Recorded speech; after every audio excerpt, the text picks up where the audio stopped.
सियावर रामचंद्र की जय, पवन सुत हनुमान की जय, उमापति महादेव की जय, रमापति रामचंद्र की जय। ओम सप्त पंचासहस्रगाः संतावन सर्ग में श्री सुमंत्र का अयोध्या को लौटना, उनके मुख से श्री राम का संदेश सुनकर पूर्ववासियों का विलाप, राजा दशरथ को कौशल्या की मूर्छा तथा अंतापुर को रानियों का अर्चना सुनाने का वर्णन है। कथयित्वा तु दुःखार्ता सुमंत्रेण चिरं तः रामे दक्षिणकूलस्थे जगाम स्वगृहं गृह। इधर जब श्री राम गंगा के दक्षिण तट पर उतर गए, तब वह दुख से व्याकुल होकर के सुमंत्र के साथ बड़ी देर तक बातचीत करता रहा। इसके बाद वह सुमंत्र को साथ ले अपने घर को चला गया। भरद्वाजाभिगमनं प्रयागे च सभाजनम् आग्रेरगमनं तेषां तत्रस्थैरभिलक्षितं। श्री रामचंद्र जी का प्रयाग में भरद्वाज के आश्रम पर जाना, मुनि के द्वारा सत्कार पाना तथा चित्रकूट पर्वत पर पहुँचना, ये सब वृत्तांत सिंहवेदपुर के निवासी गुप्तचरों ने देखे और लौटकर वही को इन बातों से अवगत कराया। केनुज्ञातः सुमंत्रोऽतु योजयित्वाह्योत्तमान् अयोध्यामेव नगरीं प्रिययोगाय दुर्मनः। इन सब बातों को जान करके सुमंत्र गुह से विदा ले करके अपने उत्तम घोड़ों को रथ में जोत करके अयोध्या की ओर ही लौट पड़े। उस समय उनके मन में बड़ा दुख हो रहा था। शबनानि सुगंधीनि सरितश्च सरांसि च पश्यन्यतो यौ शीघ्रं ग्रामाणि नगराणि च। के मार्ग में सुगंधित वनों, नदियों, सरोवरों, गांवों और नगरों को देखते हुए बड़ी सावधानी के साथ शीघ्रता पूर्वक जा रहे थे। ततः सायान् समये द्वितीयः निसारथी अयोध्यां समनुप्राप्य निरानन्दां ददर्शः। श्रृंगबेरपुर से लौटने के दूसरे दिन सायंकाल में अयोध्या पहुँच करके उन्होंने देखा सारी पुरी आनंद शून्य हो गई है। सशून्याम्यो निशब्दां दृष्ट्वा परम दुर्मनः सुमन्त्रश्चिन्तयामास शोकवेगसमाहतः। कच्चिन् सगजा सात्वा सजना सजनाधिपा राम संताप दुःखेन दग्धा शोकाग्निना पुरी। वहाँ कहीं एक शब्द भी सुनाई नहीं देता था। सारी पुरी ऐसे नीरव थी मानो मनुष्यों से सूनी हो गई हो। अयोध्या की ऐसी दशा देख करके सुमंत्र के मन में बड़ा दुख हुआ।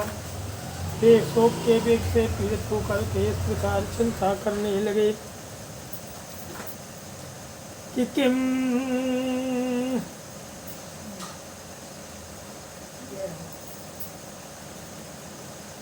कच्चिन् सगजा सात्वा सजना सजनाधिपा राम संताप दुखेन दग्धा शोकाग्निना पुरी। कहीं ऐसा तो नहीं हुआ है कि श्री राम के विरह जनित संताप के दुख से व्यथित हो हाथी, घोड़े, मनुष्य और महाराज सहित सारी अयोध्यापुरी शोकाग्नि से दग्ध हो गई हो। इति चिंता परहसूतो वाजिभी शीघ्रयायिभिः नगर द्वारमाशाद्य त्वरितः प्रविवेशः। इसी चिंता में पड़े हुए सारथी सुमंत्र ने शीघ्रगामी घोड़ों द्वारा नगर द्वार पर पहुंचकर तुरंत ही पुरी के भीतर प्रवेश किया। सुमंत्रम अभिधावन्तः शतशोथसहस्रशः कुरामीति पृच्छन्तः सूतमप्यद्रवन् नराः। सुमंत्र को देख करके सैकड़ों और हजारों प्रवासी मनुष्य दौड़े आए और श्री राम कहाँ हैं पूछते हुए उनके रथ से साथ साथ दौड़ने लगे। तेषां ससंस गंगायामः पामा पृच्छय राघवम् अनुज्ञातो निवृत्तोऽस्मि धार्मिकेन महात्मना। ते तीनायति विज्ञाय बाष्पूर्णमुखा नरः कौदिगिति निःश्वस्वहारामेति विचुक्षुषुः। उस समय सुमंत्र ने उन लोगों से कहा कि हे सज्जनों, मैं गंगा जी के किनारे तक श्री रघुनाथ जी के साथ गया था। वहाँ से उन धर्मनिष्ठ महात्मा ने मुझे लौट जाने की आज्ञा दी, अतः मैं उनसे विदा लेकर यहाँ लौट आया हूँ। वे तीनों व्यक्ति गंगा के उस पार चले गए। ये जान करके सब लोगों के मुख पर आंसुओं की धाराएं बह चली।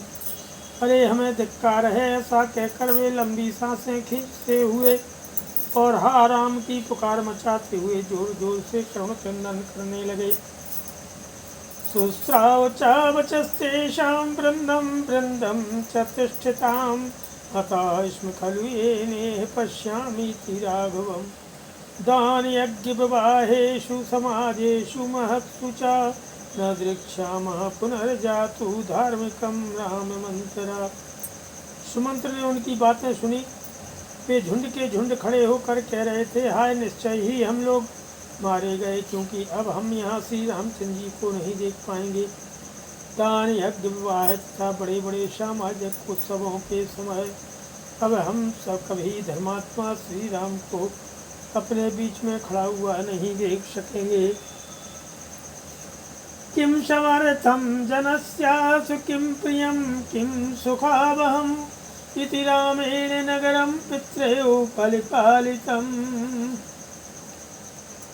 अमुक पुरुष के लिए कौन सी वस्तु उपयोगी है, क्या करने से उसका प्रिय होगा और कैसे किस वस्तु से उसे सुख मिलेगा, इन सब बातों का विचार करते हुए श्री रामचंद्र जी पिता की भांति इस नगर का पालन करते थे। वातायन गतानां च स्त्रीणां अन्वन्त्रापणं राममेवावितप्तानां सुत्राव परिदेवनां। बाजार के बीच से निकलते समय सारथी के कानों में स्त्रियों के रोने की आवाज़ सुनाई दी, जो महलों की खिड़कियों में बैठकर श्री राम के लिए संतप्त हो विलाप कर रही थी। सराज मार्ग मध्य सुमंत्रा पिहिताननः यत्र राजा दशरथ देवोपयौ गृहम्। राजमार्ग के बीच से जाते हुए सुमंत्र ने कपड़े से अपना मुँह ढक लिया। वे रथ लेकर उसी भवन की ओर गए जहाँ राजा दशरथ मौजूद थे।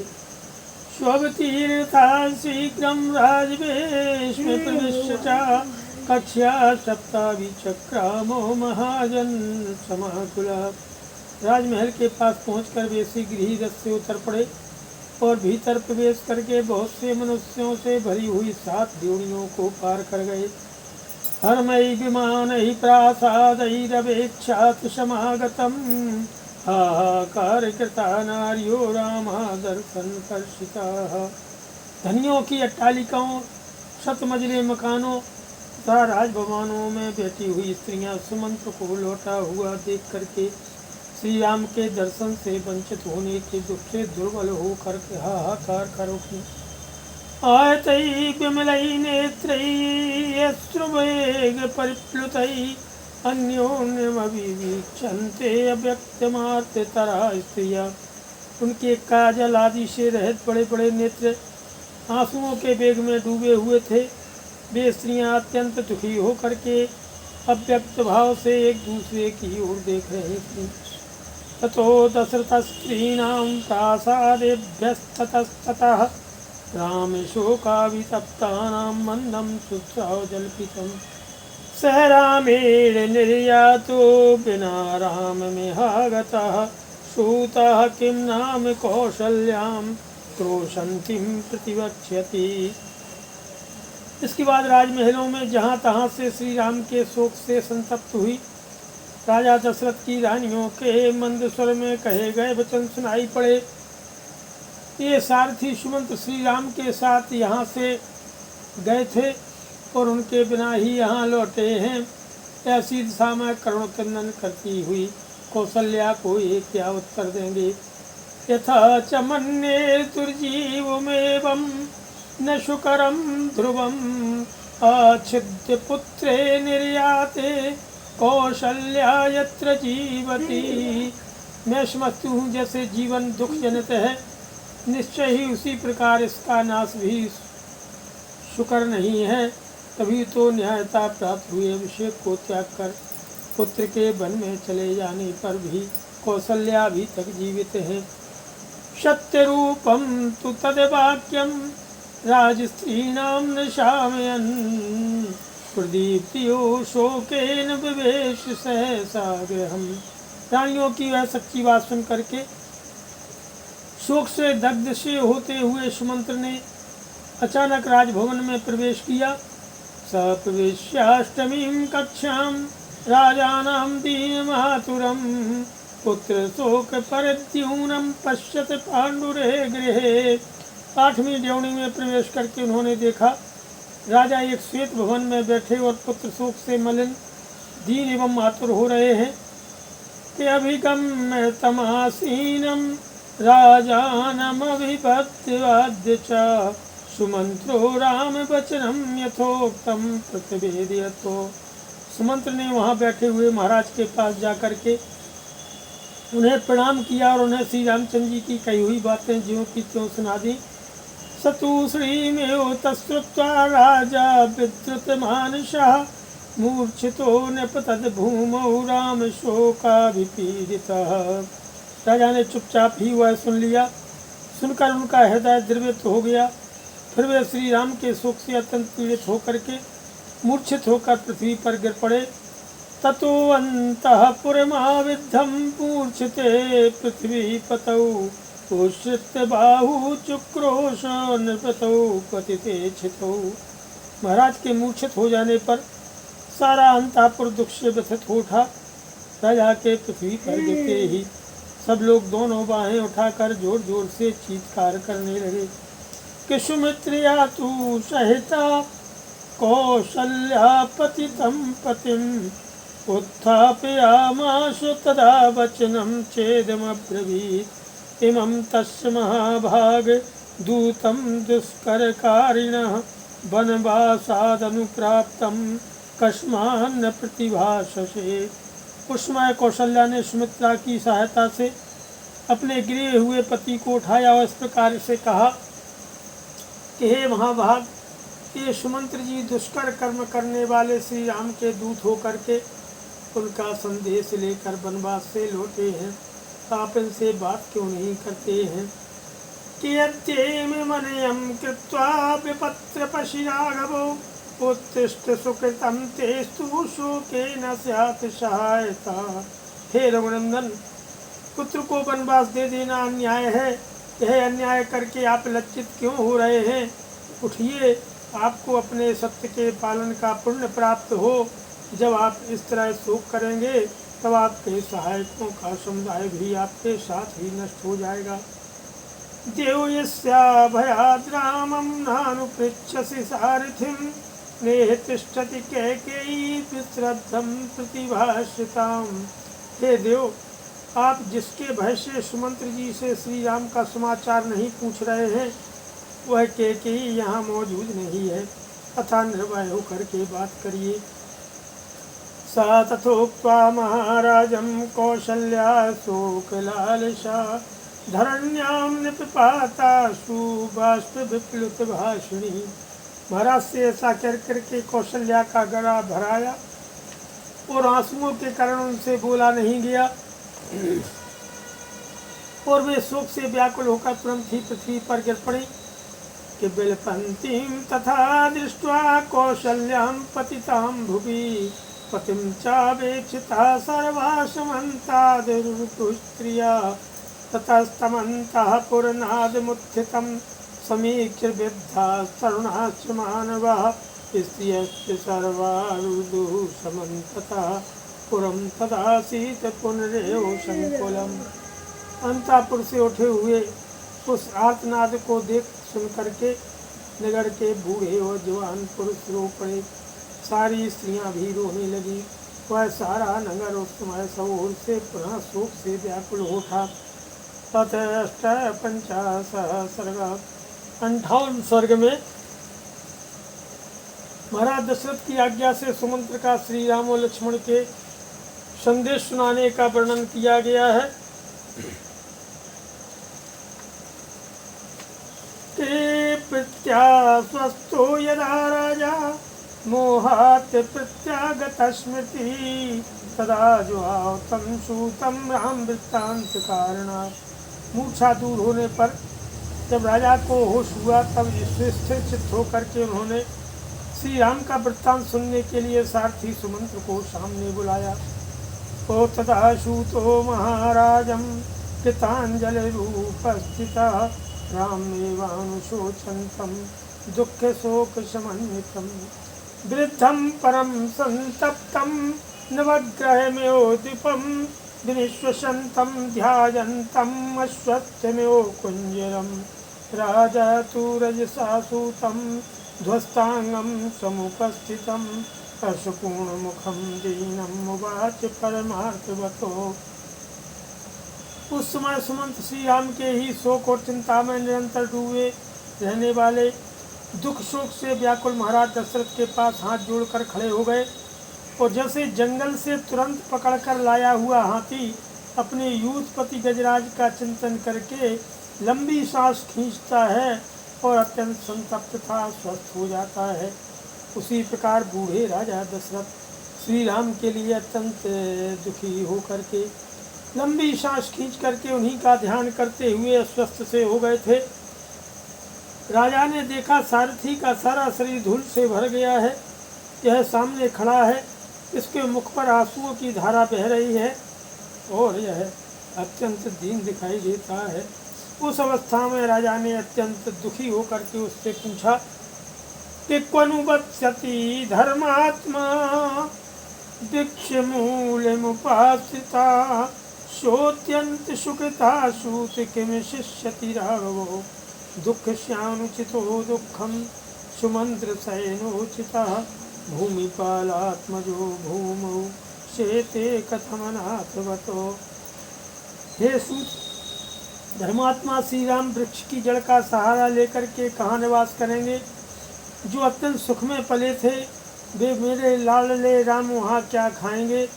हे सुमंत्र, जो दुख भोगने के योग्य नहीं है उन्हीं श्री राम को भारी दुख प्राप्त हुआ है, जो राजोचित सैया पर शयन करने योग्य हैं। वे राजकुमार श्री राम मनाथ की भांति भूमि पर कैसे सोते होंगे? कृत्यम यान्त मनुयान्ति स्म पदातीरथ कुंजरा सबच्यति कथम रामो विजनम वनमासिता। जिनकी यात्रा करते समय पीछे पीछे पैदलों, रथियों और हाथी सवारों की सेना चलती थी, वे ही श्री राम निर्जन वन में पहुंचकर वहां कैसे निवास करेंगे? कि ब्यालई मृगैराचरितं कृष्ण सर्प निषेवितं कथम कुमारो वैदेह्या सार्धम वनमुपासितो। जहाँ अजगर और व्याघ्र, सिंह आदि हिंसक पशु विचरते रहते हैं तथा काले सर्प जिनका सेवन करते हैं, उसी वन का आश्रय लेने वाले मेरे दोनों कुमार सीता के साथ वहाँ कैसे रहेंगे? कि सुकुमार्या तपस्विन्या सुमंत्र सह सीतया राजपुत्रौ कथम पादै रवरूहि रथाद्यतो। हे सुमंत, परम सुकुमारी तपस्विनी सीता के साथ वे दोनों राजकुमार श्री राम और लक्ष्मण रथ से उतर कर पैदल कैसे गए होंगे? कि सिद्धार्थ खलु सूते त्वं येन दृष्टौ ममात्मजौ वनान्तं प्रविशन्तौ तावश्वनावयो मंदरम। हे सारथी, तुम कृतकृत्य हो गए, क्योंकि जैसे दोनों अश्विनी कुमार मंदराचल के वन में जाते हैं उसी प्रकार वन के भीतर प्रवेश करते हुए मेरे दोनों पुत्रों को तुमने अपनी आँखों से देखा है।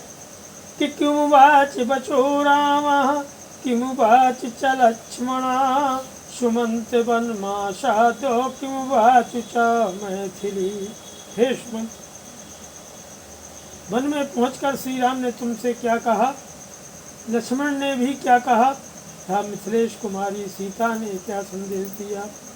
आसितं सहितं भुक्तं सूतराम सुखी तयो जीविष्याम्यमेतेनो यातिर्यो साधुषु।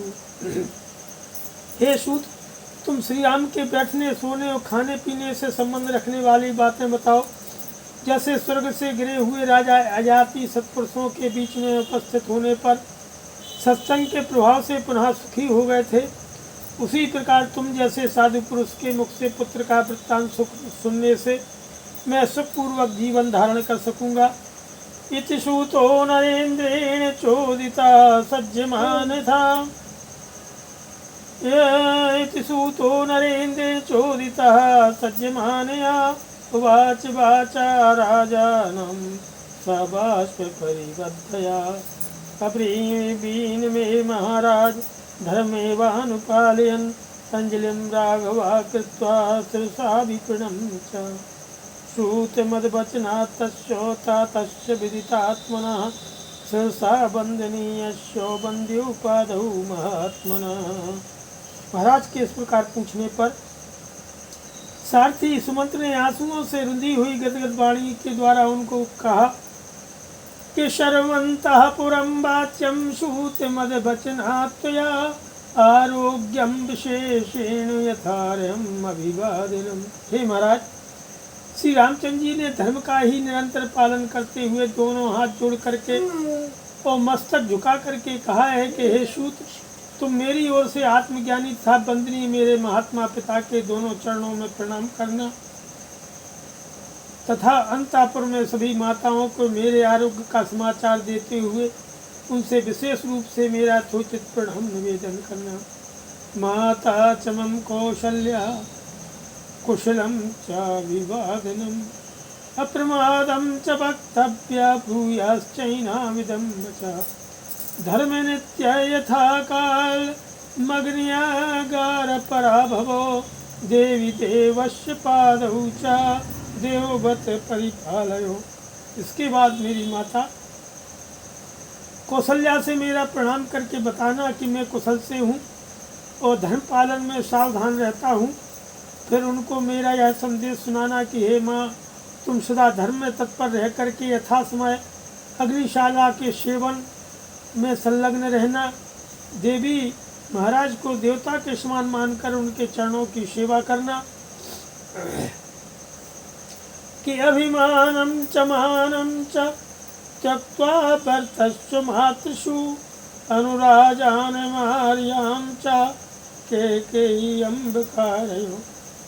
अभिमान और मान को त्याग करके सभी माताओं के प्रति समान बर्ताव करना, उनके साथ हिलमिल कर रहना।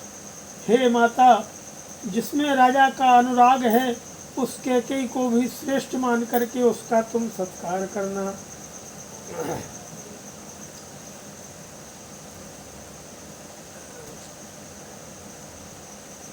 तो इस प्रकार से जो है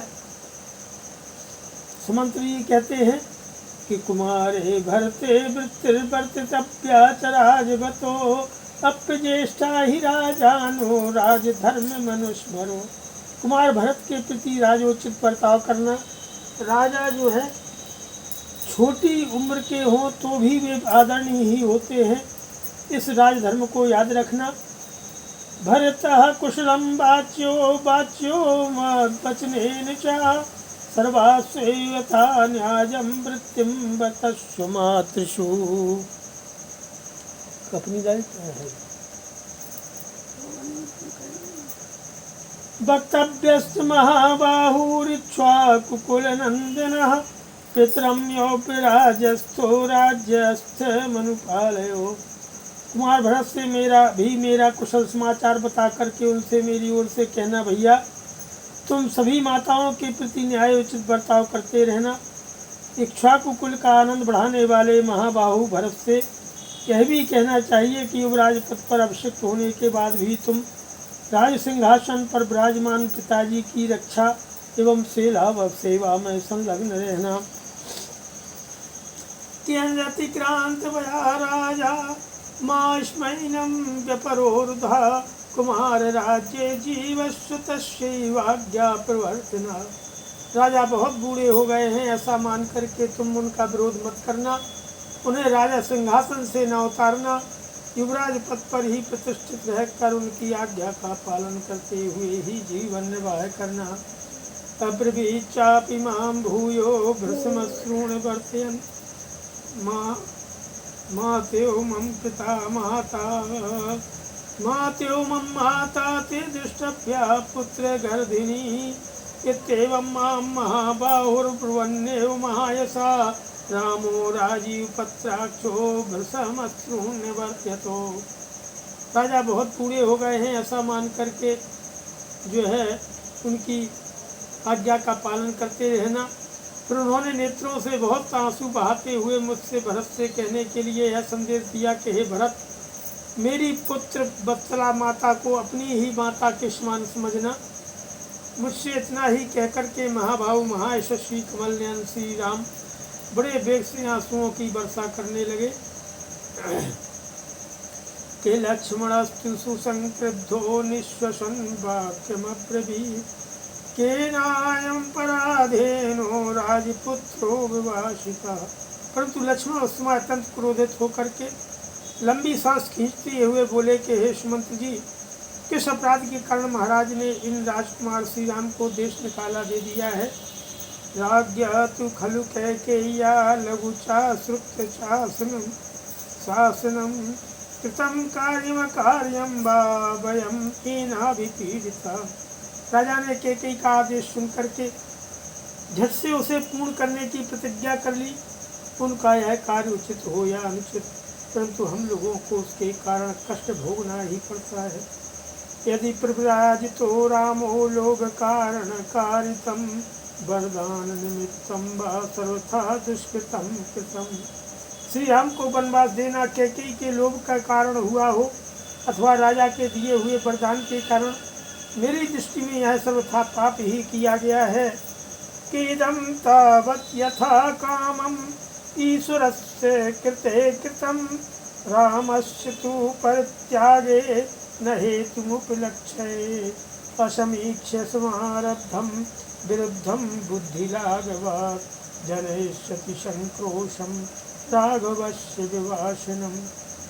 यह श्री राम को वनवास देने का कार्य राजा की स्वेच्छाचारिता के कारण किया गया हो अथवा ईश्वर की प्रेरणा से, परंतु मुझे श्री राम के परित्याग का कोई समुचित कारण नहीं दिखाई देता है। बुद्धि की कमी अथवा तुच्छता के कारण उचित अनुचित का विचार किए बिना ही जो है राम वनवास रूपी शास्त्र विरुद्ध कार्य आरंभ किया गया है, यह अवश्य ही निंदा और दुख का कारण होगा। अहम तावन महाराज पितृत्वं नोपलक्ष्ये भ्राता भर्ता च बंधुश्चो पिता च मम राघव। मुझे इस समय महाराज में पिता का भाव नहीं दिखाई देता। अब तो रकुल नंदन श्री राम ही मेरे भाई स्वामी बंधु बांधव तथा पिता हैं। कि सर्वलोक प्रियम त्यक्त्वा सर्वलोके ते रतम सर्वलोको अनुरज्ये तो कथम चानेन कर्मणा। जो संपूर्ण लोकों के हित में तत्पर रहने के कारण सब लोगों के प्रिय है, उन श्री राम का परित्याग करके राजा ने जो यह क्रूरतापूर्ण पाप कृत्य किया है, उसके कारण अब सारा संसार उनमें कैसे अनुरक्त रह सकता है। सर्वप्रजाभिरामं हि रामं प्रवृज्य धार्मिकं सर्वलोक विरोधेनो कथम राजा भविष्यति। जिनमें समस्त प्रजा का मन रमता है, उन धर्मात्मा श्री राम को देश निकाला दे करके समस्त लोगों का विरोध करने के कारण अब वे कैसे राजा हो सकेंगे। जानकी तु महाराज निश्वसन्ति तपस्विनी भूतोपि हतचित्तैव पृष्ठिता विस्मृता स्थिता। हे महाराज, तपस्विनी जनक नंदिनी सीता तो लंबी सांस खींचती हुई इस प्रकार निश्चेष्ट खड़ी थी मानो उनमें किसी भूत का आवेश हो गया हो। वे भूली सी जान पड़ती थीं कि अदृष्ट पूर्व व्यसना राजपुत्री यशस्विनी तेन दुखे निरुदती नैव माम किंचिद अब्रवीत्। उन यशस्विनी राजकुमारी ने पहले कभी ऐसा संकट नहीं देखा था। वे पति के ही दुख से दुखी होकर रो रही थी। उन्होंने मुझसे कुछ भी नहीं कहा। उद्वीक्षमाणा भर्तारं मुखेन परिशुक्यता मुमोच सहसा बाष्पं श्रियांतमुपवीक्षसा। मुझे इधर आने के लिए उद्यत देख करके वे सूखे मुँह से पति की ओर देखती हुई अचानक आंसू बहाने लगी थी। कि तथैव रामो अश्रुमुखा कृतांजलि स्थितो ब्रवीन् लक्ष्मण बाहुपालितः तथैव सीता रुदती तपस्विनी निरीक्षते राजरथं तथैव माम्। इसी प्रकार लक्ष्मण की भुजाओं से सुरक्षित श्री राम उस समय हाथ जोड़े खड़े थे। उनके मुख पर आंसुओं की धारा बह रही थी। मनस्विनी सीता भी रोती हुई कभी आपके इस रथ की ओर देखती थी और कभी मेरी ओर। श्रीमद् रामायण वाल्मीकि आदि काव्ये कांडे अष्टपंचाशः सर्गः। नमः। सियावर रामचंद्र की जय।